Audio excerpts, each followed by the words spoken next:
Nagtagumpay ang unang panabutahe ni Ramon sa transaksyon ni Enrique dahil dito mas lalong pinagkakatiwalaan ni Enrique itong si Mauro dahil sa ginawa nito. Samantala, sila'y walang alam na ito ay kasabwat ni Tanggol.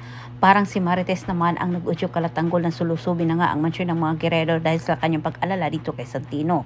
Bagay naman agad din itong sinang-ayunan ni Ramon para sila ay makaganti na rin sa nasabing pamilya. Sa kabilang banda, hindi naman tinigilan ni Miguelito itong si Santino hanggat hindi ito mapaalis sa kanyang mansyon. Ngunit hindi niya ito mapaalis-alis na dahil kay Gustavo kahit pinagplanuhan ni Miguelito ng masama itong si Santino.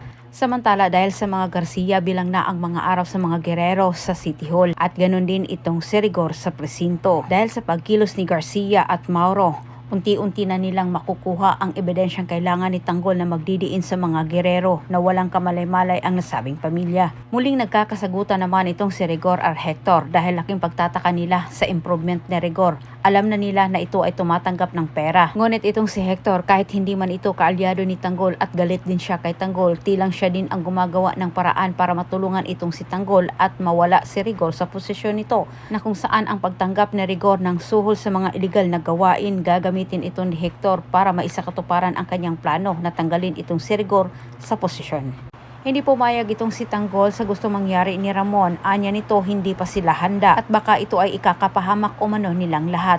Pero kailangan umano niya ang tulong ni Garcia. Sa pamagitan umano ni Pongay malalaman nila ang kalagayan ng kanyang kapatid ni Santino sa poder ng mga Guerrero. Antabayan ninyong susunod kong update dahil malapit nang bumagsak ang mga Guerrero.